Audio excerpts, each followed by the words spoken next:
Hello everyone and welcome to my Nintendo 64 collection. I should point out that I owned a Nintendo 64 in 2004 was the first time I bought a Nintendo 64. I did not own an N64 back in the day. I had a PlayStation back then. I believe it launched in 1997 in Europe. That's so making it 20th anniversary of the N64 this year. I think it launched, what, 96 in the US? It certainly was out in Japan I think, was it 95 or 96? I don't remember. I think it was 96 in Japan. But it was 97 before it launched in Europe. It was, I think, March of 1997 that the Nintendo 64 launched. So I guess this is the 20th anniversary, at least from my perspective anyway, because that's when it came out, but I didn't own one until 2004, so most of the games I bought were in the mid-2000s. Now, the advantage of this is that back then, the games were cheap. Nowadays, of course, N64 games are generally bought and sold by collectors, whereas sort of, 10 years or less than 10 years after the console had come out, people were getting rid of their N64 games. So you can find them cheap. You can find them really, really cheap in a lot of places. But let's get to the collection then. We'll start with F1 World Grand Prix 2. That's what's called. Forget its name.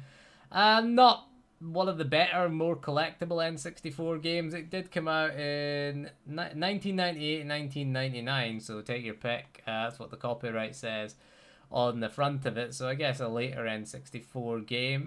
Was interesting enough. It was based on, looks like 98 F1 cars that are on it, so it could have been 98 or 99 that it came out, who knows. Not one of the most collectible, but it was okay at the time. I remember seeing ads for it at the time, and I thought I would buy it. Cheap to buy, really, and I thought I'd just add it to my collection. I should point out, most of these games came from Game Station. I bought my N64 from Game Station. If you remember Game Station, it used to be quite an awesome place until it got bought over by Blockbuster, and then it got bought over by Game, and now, of course, Game Station no more. They just turned every Game Station store into a game and ruined every game store. So these were like £5 each. Our next game on the list is WWF No Mercy, and yeah, there is a big bit missing here. Someone's had a scratch at it. That's not part of the logo. Has this little this is what Game Station stuck on them. It's quite handy. I just left it there. Though it's a sticker and you're like, nah, but it is quite handy because it does say the name. £5 each these were at Game Station back in the day. So I bought a crap ton of these. Quite a good wrestling game, actually, back in the day when, wrestling was decent. This one was amazing. Used to play it, my friend had this, and this is one of the reasons I wanted an N64 for No Mercy. My friend had it. We used to have 4-player custom rule Royal Rumbles, where you would just fight each other, and then if you eliminated somebody, what you could do is you could put Ring Out on in the Royal Rumble, and you could put weapons on. You could have a backstage Royal Rumble. It was awesome. What you would do is just eliminate someone, got eliminated, rather than them be eliminated from the whole match, they would play as somebody else, which was kind of cool. So added a kind of random element. Obviously, you'd have 30 people. I think it was 6 in the ring or 4 in the ring? I can never remember. But we used to do that 4-player Royal Rumble, 4-player hardcore Royal Rumble. You'd set the rule to hardcore, and you would set the rules to Ring Out. It was awesome as well. Quite good graphically for the time as well. Certainly better than the PlayStation series. What was SmackDown was the PlayStation series. SmackDown kind of continued, didn't it? And then you just got WWE 2K, what is it, 2K whatever, 2K18 is the next one, I guess. Up next we've got The Legend of Zelda Ocarina of Time. Bought this from the library. It was only £3. You can see the writing on it there. Not in the best of conditions, but works incredibly. The good thing about N64 games that you rented from the library is a lot of people used to rent them and then put rude names in as Link, like call him Dickface or something like that. I remember me and my friend used to do that because he used to rent games for his N64. He had an N64, and a lot of my memories of playing N64 games are playing with a friend, because I never really got this whole console library. My friend had a Mega Drive, I had a Super Nintendo, and we used to just, if I wanted to play Mega Drive, you'd go to his house and we'd play like Sonic or Streets of Rage or something like that. And if we wanted to play SNES, we'd go to my house and play something like Super Mario World or whatever, Street Fighter 2 or something like that.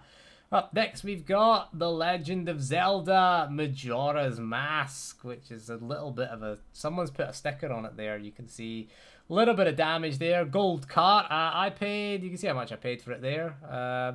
$14.99 at a place called Game Center. $14.99, no ins box, which I quite like, actually. You can see there. No ins box. I mean... That's not too bad. Getting it boxed these days is quite rare. I like the gold cartridge. Makes it stand out. Makes it look a bit different. I was never a huge fan of Majora's Mask. Now, this one did require the expansion cart as well. I should point out I own 2 Nintendo 64s because I bought an N64. It was like £15 for an N64 unboxed in Game Station.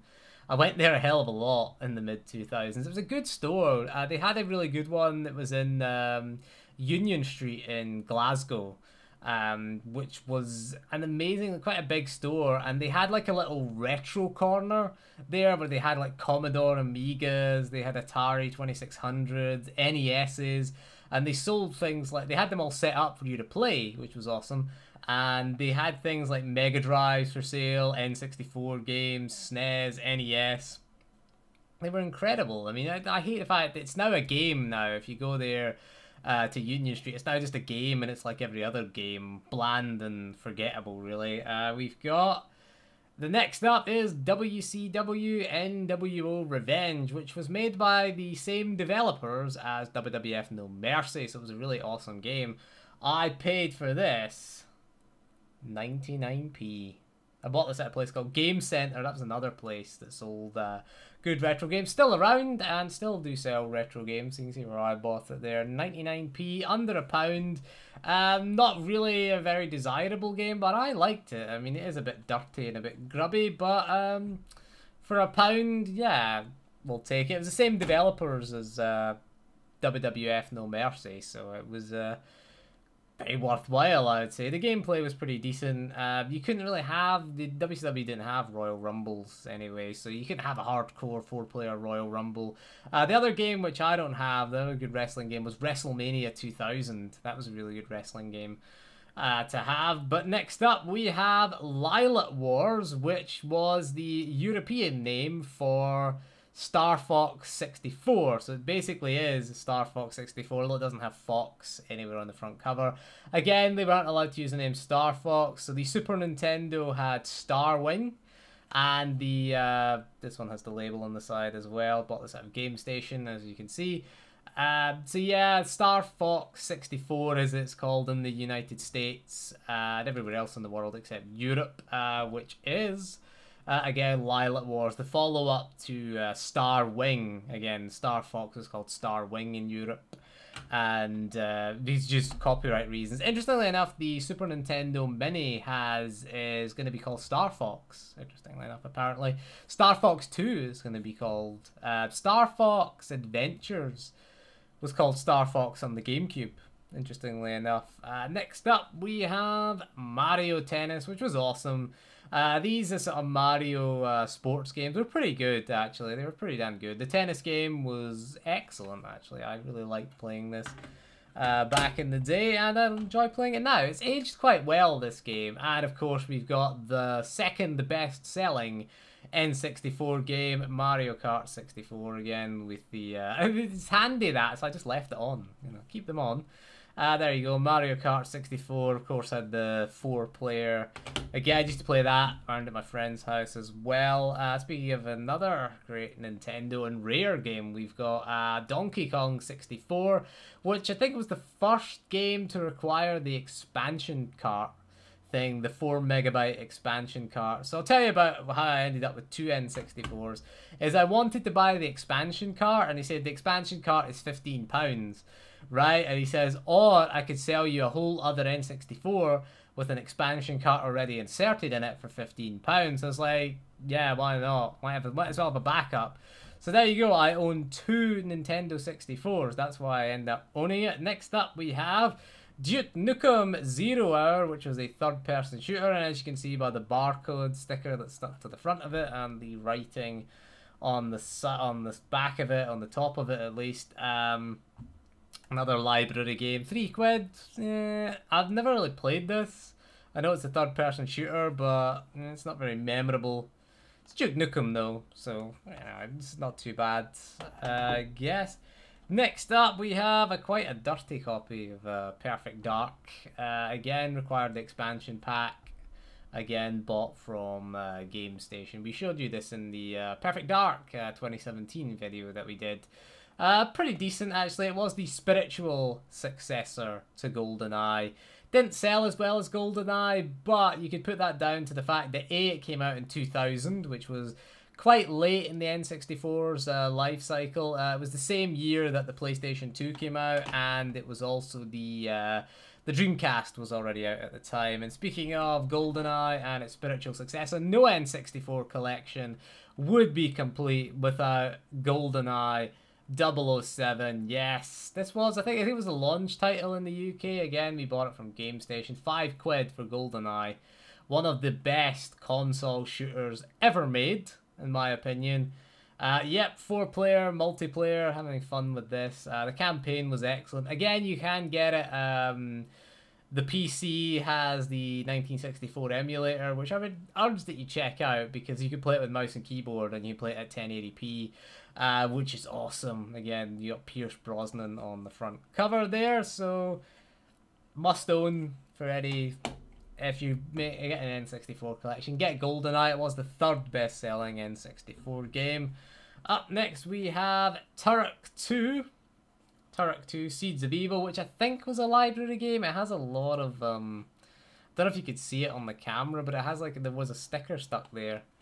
I don't know if you can see it there. I don't know if it's shows up very well. There's a sticker stuck over here. There's still bits of the sticker stuck on it. Black cartridge, which is interesting, I find. Turok 2. I don't have Turok 1, but I think this required the expansion as well. I'm not certain. I'm not actually certain if it required the 4 MB RAM expansion. Up next, we have Doom 64, another must-own shooter. Quite an underrated gem of a game, actually. Very different from all the other Doom ports on a console. Doom 64 was its own game.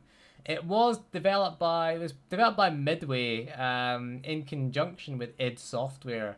Quite a weird game in the Doom series, in that, I mean, every other console port of Doom was just, Doom on PC ported to console. This was a bespoke game that was made for the N64, and you can find it on PC now. Somebody dumped all the sort of textures and things, all of the assets from the game, and you can find it on PC. It is a Doom mod. There's various different versions of it, which we will do a video on Doom 64, because I think it's one of the most interesting games on the platform. It's certainly one of the most interesting Doom ports. We also have World Cup 98, or FIFA World Cup, and I think it is FIFA actually. It is EA.